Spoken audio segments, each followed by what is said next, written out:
surprise. It turns out that you're actually on the Drop Inn IRL. Oh, for fuck's sake, you could have told me. Yeah, well, I just did. I told you. Is this thing on? It is on. Who says that? Alright troops, it's your da. Welcome to my channel, Skateboarding with your da. If you're new here and you came over from the Drop Inn IRL podcast over at another skateboarding channel, and if it left you wanting for more, then fear not, because your da's got you covered. If you haven't seen that first part yet, there will be a link at the end of this video. Just after the guys finished recording for today's episode, I jumped on for a chat, not realising that they were still recording. I was just home for work, so I was taken by surprise a bit, but we had a good chat while I set up my new deck after I brutally murdered the last one. So I hope you all enjoy this bonus episode of the Drop Inn IRL podcast, and if you do, please consider subscribing to my channel, and of course make sure you're subscribed to another skateboarding channel, and click the bell so that you don't miss out when the next one drops. Shout out to today's guest Kevin Nicetry. Go check out his channel in the link below. It was a pleasure chatting with you, Kevin. Hopefully we'll get to do it again sometime. All the best troops, take it easy and enjoy the show. How are you, buddy? Catch you off guard. Just How's it going? Good, yeah. Just not at home for work. Just setting up my new board because I'll need to show you this. Had a little accident. Yeah, an accident. Uh-oh. Okay. That's what it was. Oh yeah. That's the video there. Ooh.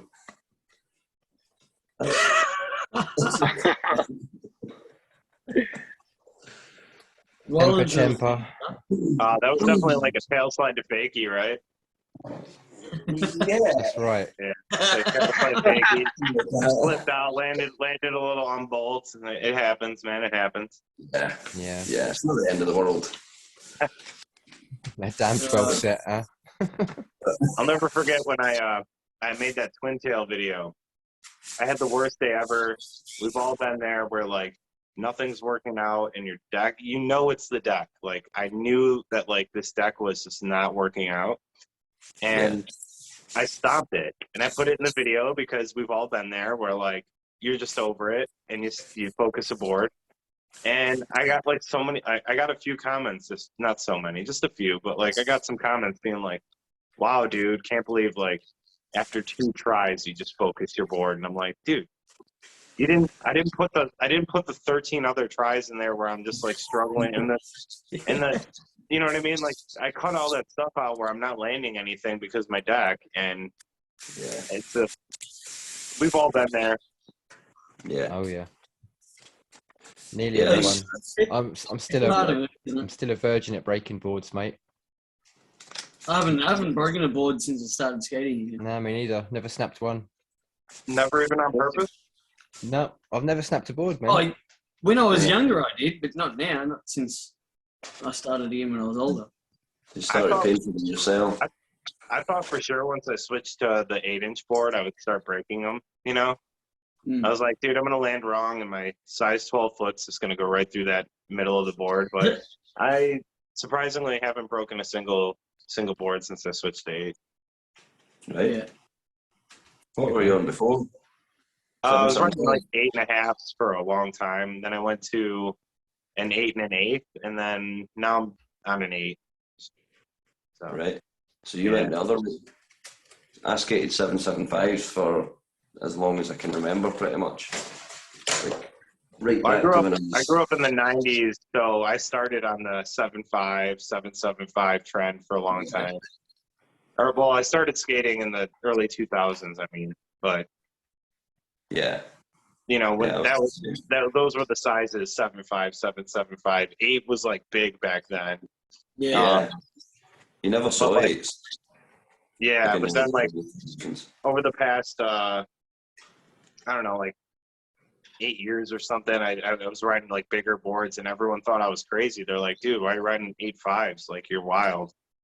And now everyone's riding 8.5s and 9s, and I'm riding an 8, and everyone's like, wow, you're wild. It's like, so it went total reverse on that one. Yeah. So I got 8. That's a kid's board. Yeah. Board. Right up till September last year. Yeah. When I started skating and like couple of months ago. I was on I went to a 775. You And just I started changed skating to a it. couple months ago? Probably I was maybe just 9 months kidding. ago. Huh? Wait, I was just kidding. You were like, when I started skating a couple months ago. I was like, you just started skating a couple months ago? I started again like 9 months ago. Yeah. Oh, okay. Yeah. And So you're being then huh? no, I thought you just worded it wrong, but you're actually being serious. You just started like yeah. skating a couple months ago. So okay. Yeah. I only just started a few months ago. Yeah. But yeah, I was on a 775 with like steep concave because that's all I used to skate when I was younger, and then I've like down to an 8 with a mellow concave. Yeah. I think an eight with a mellow concave is just like chef's kiss. Yeah. Perfect. It's like, I mean, even like an 825 with like I don't like steep concave, and I definitely like.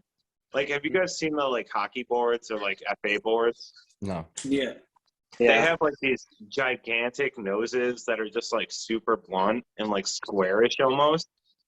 And it was like a shovel head almost. yes, I bought one right before I sized down. It was an 8.5 hockey board, and I couldn't skate it. Like the nose was literally like I couldn't skate.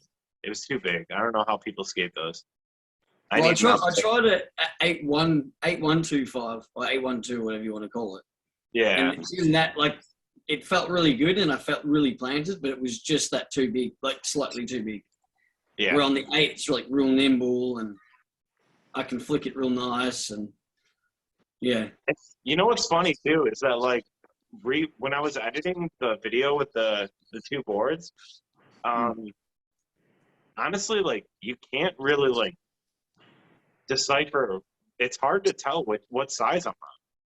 Yeah. And you're talking almost like a complete full inch difference, like an 8.75 and an 8.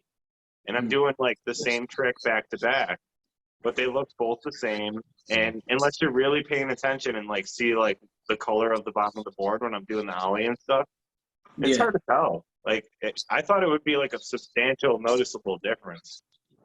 Yeah. Sitting behind you there, you can tell the difference. You can see which one's bigger, but right. But when you're skating and you're riding around and stuff, I mean, like, because I think that's like a lot of people will think that like, oh, if I'm on this like 8-inch board, it'll look tiny, I'll look weird, or whatever. But I mean, generally, like Stefan Janowski, for example, the dude is 6'2", like 6'3" or something, and he's super tall and lanky. He has like a size 12 foot, like just like me or whatever, and he rides an 8-inch board. Yeah, I can't get on with it. 8-inch. This one's 8. He rides 8-inch with venture loads. It's crazy. I decided just to paint it instead of skating it because it's 8. Oh yeah. Because what do you ride, Steve? 825s. Yeah. But I used to ride 9-inch. But I used to always ride pull boards, you know, like the fishtail pull boards, like Assault. Assault was my favourite boards. But yeah. But in the last couple of years, I guess, I've been skating a bit more street. So I started with the old popsicles, went down to the 825. I really enjoy it, actually. I think it suits, how do you find it in the style. transition? Pardon?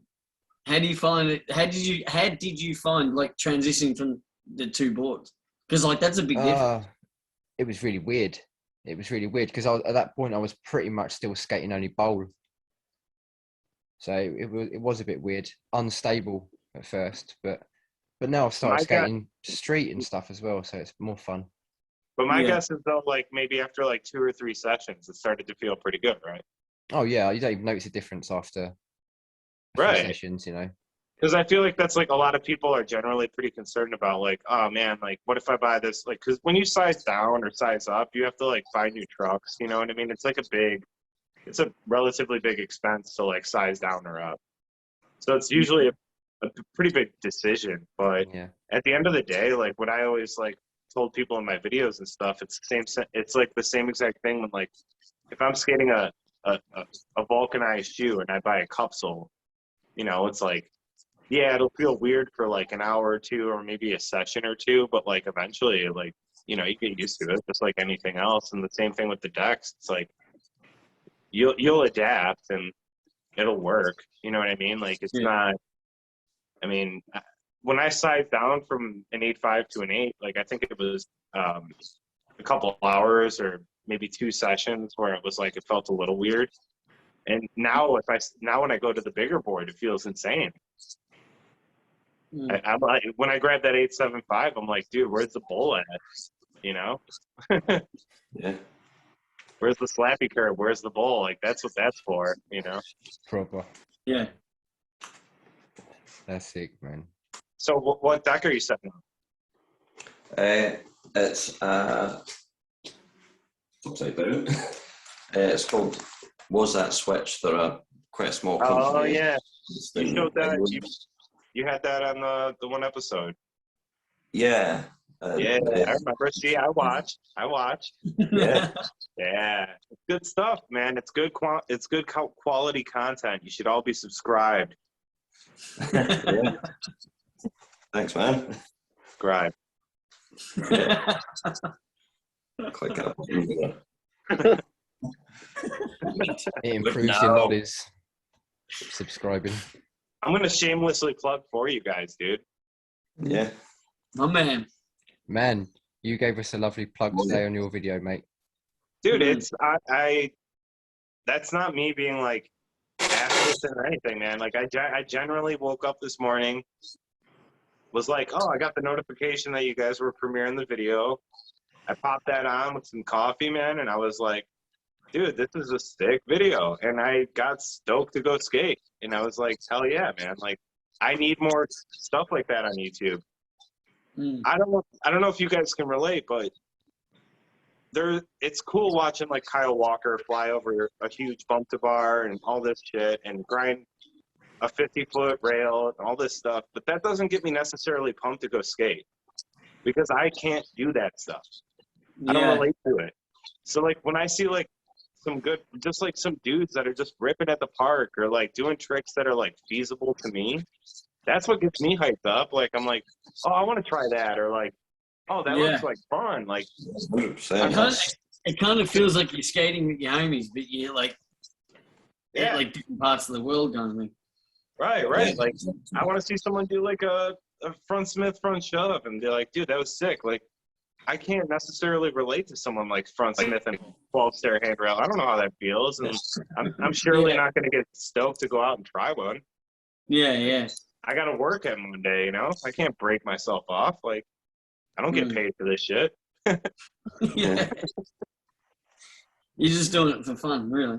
Yeah. So at the end of the day, like, I like watching those YouTubers that just, like, they need to look like they're having fun, and they need to just be, like, skating for fun and trying tricks that are just fun for them. Like, of course, like, someone like John Hill, like, he's so ridiculously good and he does like way crazier shit than I can do, but that's because I mean like he's been doing this for so long and he's been doing nothing but skating and making videos like 7 days a week. He has a lot of skate time. On top of that, that's his audience likes those tricks. Like my audience is, you know, they know what to expect from me. I'm not doing, you know, switch front foot impossible 180s and jumping down big gaps and shit. Like I'm just cruising and filming a session and I post it that day and it is what it is. What I get is what I get. Yeah. What the cool thing is about John Hill though. Yeah. The cool thing about John Hill though is he does like he'll sit and play on a little ledge and he'll show people that like you don't have to be going to like ridiculous big spots to have fun. You know what I mean? Like you see him just chill out on a little ledge for an hour, and he has killer sessions, dude.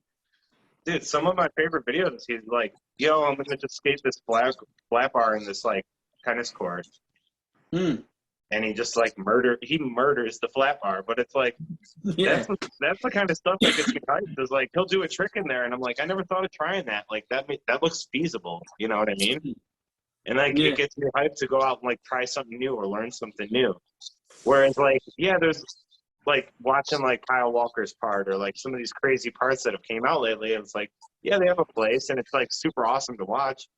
but like Milton's part when he won Skater of the Year, like that was like straight up like a stuntman's part. Like I don't Yeah. relate to that. Like I can't. I don't know what any of that feels like or how it would feel, and I don't even want to know. That seems crazy. It's bloody Yeah. epic, though, isn't it? Surely fun to watch. It's fun to watch for sure. That kickflip, my god. I know, right? Is that him that kick flipped off of the Yeah, the bank. wash roof thing? Yeah, the With washer the into the bank. Yeah, Milton Yeah. Martinez, is it? Is it Martinez?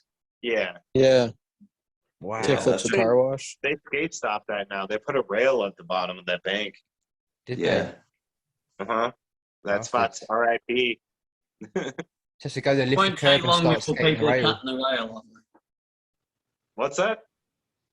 No, I said you have to go there, lift the curb and just start skating in the rail Oh, Yeah. yeah. as protest, you know? Yeah. I'm Or you sure just go someone- there. There's sure there's someone will cordless cut it angle out. grinders now. You can just cut the rail down. It'd be fun. Yeah. That's what, yeah. Someone's just going to go there at night and cut out a big section of it. Yeah. That's what And we then used to it'll do when we used to ride. I used to carry a cordless angle grinder in our backpack. Any skate shop, just go on. Yeah. Yeah. Yeah. I mean, it's like anything. Like they added those poles. What is it? Those big yellow poles at the bottom of like the Wilshire or whatever it is. And like everyone's just like, all right, cool. They just made the gap bigger, you know, and then just like went over it. Yeah. It's like now they're gonna cut out a section of the rails. And it's like now you got to go off the car wash roof into the bank and then thread the needle through the friggin' rails. It just makes the spot gnarlier, you know. Yeah. Like if anything, Yeah. if anything, it's gonna help the spot because it was getting so played out. Now someone can go back and do a trick that's already been done, but have to go through the rails. Yeah. You know? Yeah, man. Yeah. It just kind of like one ups everything. It's skateboarding, man. That's Yeah. skateboarding, man. And on that note, I think we'll leave it there, boys. Perfect. Been bloody awesome chatting to you all.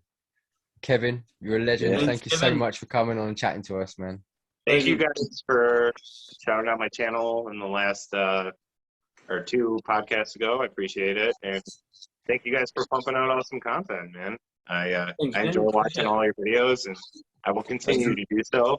And everyone that's watching this should subscribe, like, and comment, and watch all their podcasts because they're awesome. Peace. What he said. Give it, bro. Sick And buy one. my milk. Yeah.